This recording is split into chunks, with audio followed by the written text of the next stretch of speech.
제가 오늘 말씀을 준비하면서 가로등의 역사에 대해서 좀 찾아볼 기회가 있었습니다. 왜 가로등의 역사를 찾아볼 생각을 했냐면 저희 집 앞에 길을 중심으로 해서 한 블럭 정도가 밤이면 도무지 불을 안 켜요.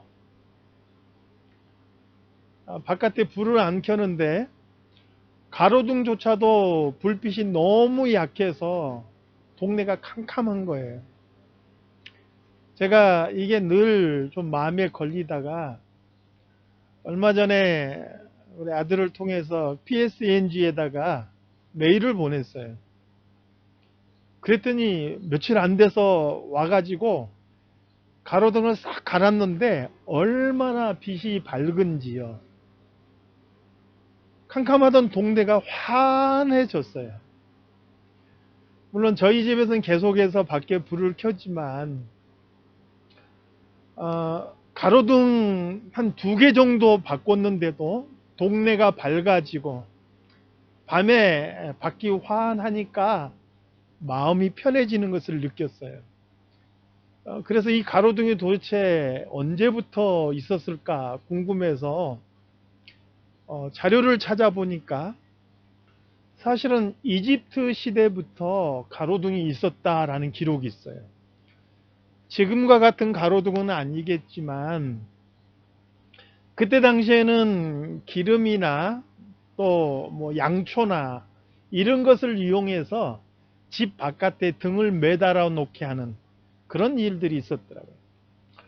그리고 로마 시대에도 각 사람들에게 등을 켜서 집 밖에 달아 놓도록 그렇게 하는 그런 모습들이 기록에 남아 있는 것을 보게 돼요.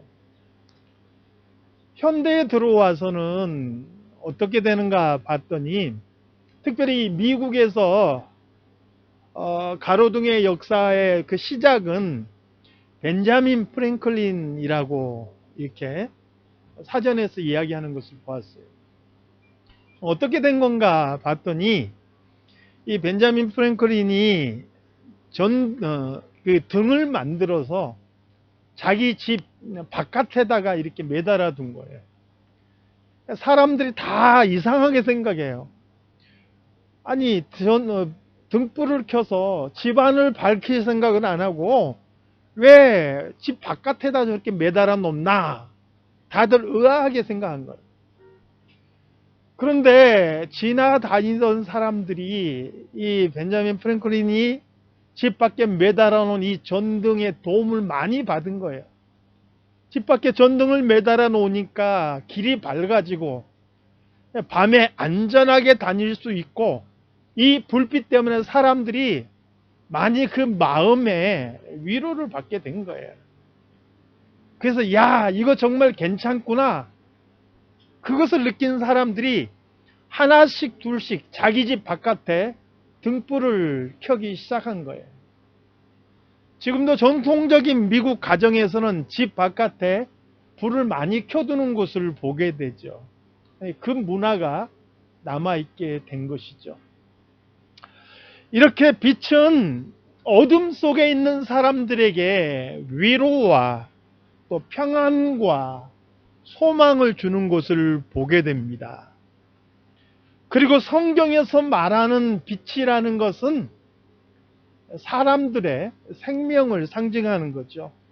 요한복음 1장 4절 말씀에 보니까 그 안에 생명이 있었으니 이 생명은 사람들의 빛이라 이렇게 말씀하고 있습니다.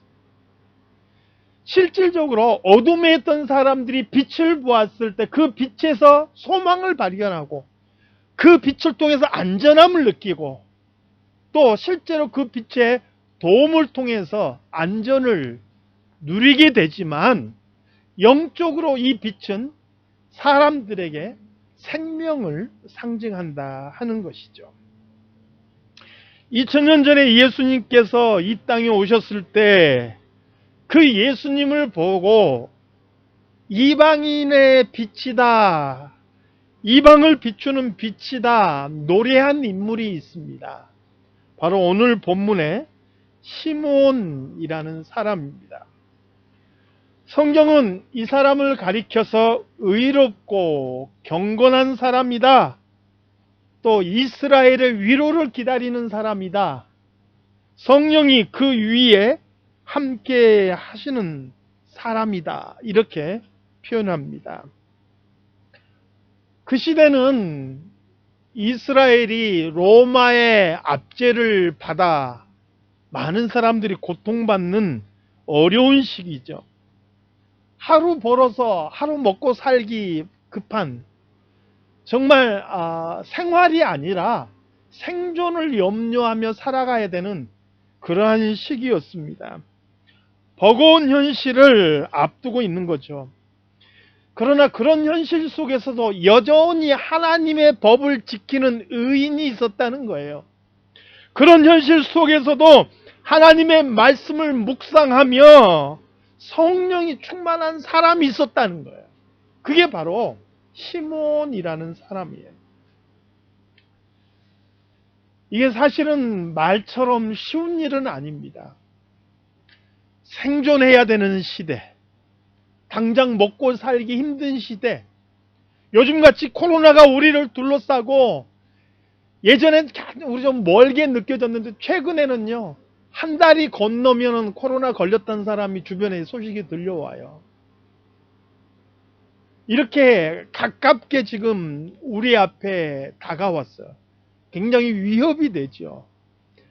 이런 위협적인 환경이 우리를 둘러싸고 있는 이런 상황 속에서 우리가 현실의 문제와 우리의 살아갈 날들에 대한 염려에 휩싸이지 않고 그럼에도 불구하고 하나님의 말씀의 법을 지키고 내가 영적인 것을 바라보고 하나님과 더불어 하나님의 그 위로하심을 기대하며 살아간다는 거 말처럼 쉬운 일은 아니라는 거예요. 그런데 시므온 같은 사람은 그 힘들고 어려운 현실 속에서 매일매일 삶이 버거울 텐데도 불구하고 그는 그렇게 살아갔다 하는 거예요. 사랑하는 성도 여러분, 저는 저를 포함해서 오늘 우리 사랑장로교의 성도들이 적어도 우리가 예수 믿는 사람으로서 이 시대의 시므온 같은 그런 성도가 되기를 위해서 힘써 노력하고 달려가실 수 있기를 우리 주님의 이름으로 축원합니다. 그런데 이 시므온은 죽기 전에 주의 그리스도를 볼 것이다 라는 성령의 지시하심을 받았어요. 저는 오늘 이 본문을 보면서 시므온의 참 멋있는 모습을 또 보게 돼요. 아마 이런 성령의 지시를 받았다면 동네방네 떠들고 다닐지 모르겠으나 성령께서 이런 지시하셨어. 하나님께서 나에게 계시하셨어. 내 말을 들어봐. 이렇게 떠들고 다녔을지 모르겠어요. 실제로 진짜 성령의 지시를 받은 것 같지 않은데도 요즘에도 저한테 가끔 전화가 오는 게 있어요. 박모 권사가 계시를 받았는데 예수님의 재림의 때가 임박했다. 막 이런 그런 전화가 가끔 올 때가 있어요.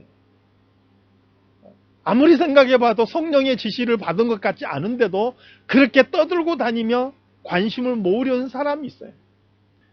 그러나 시므온은 그 받은 말씀을 마음에 담고 조용히 그리스도의 오실 때를 기다리고 고대하던 사람이었다 하는 거예요. 사랑하는 성도 여러분, 우리의 삶이 이 땅에서 우리의 생명이 다하도록 우리 삶 속에서 우리의 최선을 다하면서도 주님의 다시 오실 날을 고대하며 기다리며 영원을 바라볼 수 있는 그런 성도들이 다 되시기를 다시 한번 주님의 이름으로 축원합니다. 이런 시몬이다 보니까 마리아와 요셉이 아기 예수님을 안고 성전에 왔을 때 그 아기 예수님을 보는 순간 바로 그분이 그리스도다라는 것을 금방 알아봤던 거예요.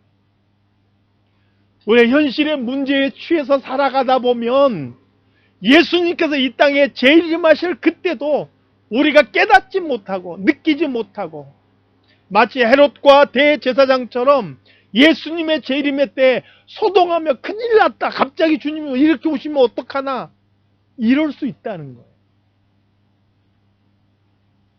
주님께서 다시 오실 그때 아멘 주 예수여 오시옵소서, 내가 주님을 이렇게 기다렸습니다, 주님 오실 날을 사모했습니다, 기쁨으로 준비되어 있는 저와 여러분이 다 되시기를 우리 주님의 이름으로 축원합니다.